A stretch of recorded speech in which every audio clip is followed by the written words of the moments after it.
Like Michelle, she should change her name to Misery Obama. That's really what I think of when Misery Obama never has a positive word to say. Never.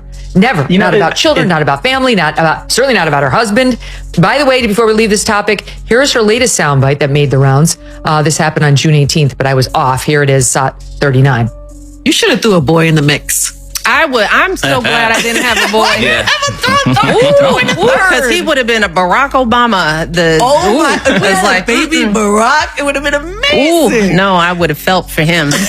And again, pure speculation, folks. I may be fully wrong here. I think she's taking a page out of Jada Pinkett's playbook because I think they're getting ready to announce that something's going on in the marriage. And I think this is their way of doing it in a very subtle way, because if you're taking shots at him slowly, you're taking shots, they're going in games in different ways. I'm not sure if there's been an entanglement or not, but I think there may be a possibility of a news coming here soon that could actually get her podcast to blow up. And you know what could get her podcast to blow up? If she announces that they're getting a divorce. Yeah. That day, they'll get a few 100,000 subs. And then that's where the controversy will come. So I don't know if she's trying to do the Jada thing and finding the next thing to, what was her podcast that she was doing? It was called Red Table or something like that. And then Will came on, because you know who's going to be a guest very soon.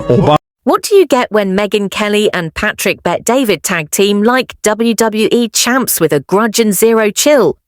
A verbal demolition of Michelle Obama so intense even her teleprompter flinched and stumbled. From kale salads to carefully curated victimhood tours, absolutely nothing is safe from their scorching critique.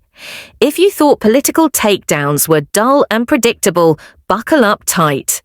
This roast comes dressed in stilettos, power suits, and savage truth bombs, flying faster than Michelle's lucrative book deals ever could. Trust me, you're definitely not ready for this next level of classy, no-holds-barred carnage. I've been doing the work and going to therapy and just figuring out, what happened those 8 years we were in the White House? What happened that 8 years? What did that do to me internally? My soul. No one talks about this. No, they don't. We made it through. We got out alive. I hope we made the country proud. My girls are whole. But what happened to me? What happened? She looks. Why would you ever post this picture? No. The people were, and I'm actually not being funny. They were asking Barack, why would you ever post this picture? What part of Michelle's picture? Barack looks great. That is not a... Can you close up on her, Rob? Actually, don't. But can you zoom out a little bit? Not for bad reasons. It's just she doesn't look good in that picture. Yeah. Sometimes you don't look good. So guess what you do when sometimes you don't look good? You ask and you say, hey, babe, you okay if I post this picture? No, use this one. Use that one. Use this one. So I don't even know why he posted the picture. You know, he has his own reasons for posting a picture. So a lot of people said, why are you even doing this? It's not cool for you to post a picture like this. So who knows what's going on? If you're enjoying this video, please be sure to subscribe to the channel and hit the bell icon so you don't miss a thing. Ah yes, Michelle Obama, the woman who somehow transformed a simple salad bar into a full-blown political identity and made kale feel like it posed a national security threat. She strutted out of the White House with the swagger of someone who just discovered Instagram filters, convinced that having a podcast instantly grants you wisdom. And now she's busy reinventing herself for the 14th time, all while pretending she doesn't crave power. Meanwhile, she inches dangerously close to every camera lens with the relentless energy of a pop star on a comeback tour nobody actually asked for. Obama slammed for whining about costs in the White House. Okay. I don't know if you guys have seen this or not. This is her speaking with, is this the diaries of a CEO, right? So Rob, if you can play this clip, this is her talking about how expensive it was to live in the White House. Go for it. So, you know, what are you thinking when you're giving this message? Like, what are you thinking in your mind? Because let's do data. Rob, can you type in Obama's net worth in 2007? What was Obama in 2007? 1.2 million, 1.3 million. Okay. So their net worth is, let's write this down. This is pre-White House. Their collective net worth was 1.3 million. Can you go to where their net worth was in 2016 when they're done being presidents? Okay. 2016. So their net worth, as expensive as it was, they went from being 1.3 million to 12.2 million. So that's 10xing your net worth in. Meanwhile, Megyn Kelly somewhere is rolling her eyes so hard they're practically orbiting the Earth, and she's definitely not alone. Patrick Bet-David chimed in with that perfect blend of business savvy and blunt clarity, seeing right through Michelle's carefully crafted nonsense, like it's printed in bold letters on a pane of glass.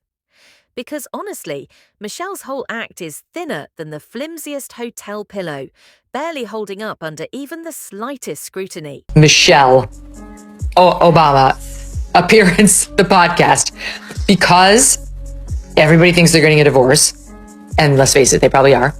She dragged him onto her show with brother Craig, and the following took place. Here's how it started in SOT 36.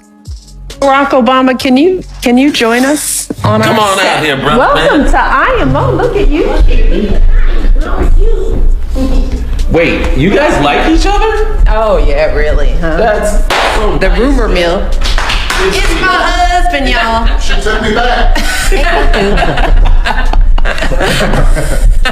Now don't start. I can't. It was touch and go for a while. It's so nice to have you both in the same room I together. I know, because when we aren't, folks think. Let's take a stroll down memory lane, a lane Michelle cleverly renamed Hope Avenue, but it's really just paved with empty promises and overpriced avocado toast. This is the same Michelle who launched her infamous Let's Move campaign, which was really code for Let's Traumatize School Kids with gluten-free mystery bricks and sad little fruit cups. Middle schoolers all across America still carry PTSD from that one tragic year when their beloved chicken nuggets were cruelly swapped out for quinoa surprise. Spoiler alert, the surprise wasn't a tasty revelation, it was pure crushing disappointment served cold. So expensive being at the White House. It was so expensive that our net worth went from 1.3 million to 12.2 million 8 years later. What an expensive lifestyle. And then you go from 12.2 million to $70 million. What do you think the average person that listens to this, do you think they connect to that, Michelle? I'm just curious. You're a very good communicator. Very. You were very good on stage. One of the best. You know how to rally. You actually do. Barack used to say, if I ever needed to win an election, I put Michelle on stage. I've heard that many times. Who are you inspiring with that message you're giving? Think about another younger African-American girl that's listening to this. Do you think you inspired her to want to be a first lady? What do you think you did? But somewhere between turning school cafeterias into nutrition prisons and Netflix into a shrine of self-importance, Michelle crowned herself the Queen of Authenticity, which is especially rich considering her public image is curated tighter than a Silicon Valley non-disclosure agreement. You don't just accidentally land a multi-million-dollar book deal, a documentary, a podcast, a lifestyle brand, and rumored political strategy meetings with Hollywood executives. Unless you've got more chess pieces in motion than Bobby Fischer during a caffeine binge. Megyn Kelly didn't just roll her eyes, she called it what it was. A masterclass in manipulation disguised as empowerment. Because, let's face it, Michelle's entire act is an emotional TED Talk stitched together with vague affirmations and polished PR. It's like if a Hallmark card became sentient and decided to run for office. And Patrick Bet-David has been watching this political soap opera unfold with the enthusiasm of someone forced to watch their least favourite reality show character get a spin-off. Because Michelle's rebranding tour isn't about fitness, unity, or healing the nation. It's about power wrapped in a vegan cupcake, frosted with buzzwords and served cold to the masses. Been doing the work and going to therapy and just figuring out, like, what happened those 8 years we were in the White House? What happened that 8 years? What did that do to me internally, my soul? No one talks about this. No, they don't. We made it through. We got out alive. I hope we made the country proud. My girls are whole. But what happened to me? What happened? If they got a divorce, what's the big deal? Nothing. Absolutely nothing. So if they got a divorce and it didn't work out, Michelle's doing a podcast. I saw the numbers yesterday. their episodes keep getting fewer and fewer views, according to. You want me to tell you the numbers, If Matt? you have it, yes. So the new podcast continues to tank. The viewership is down over 75% compared to her first episode.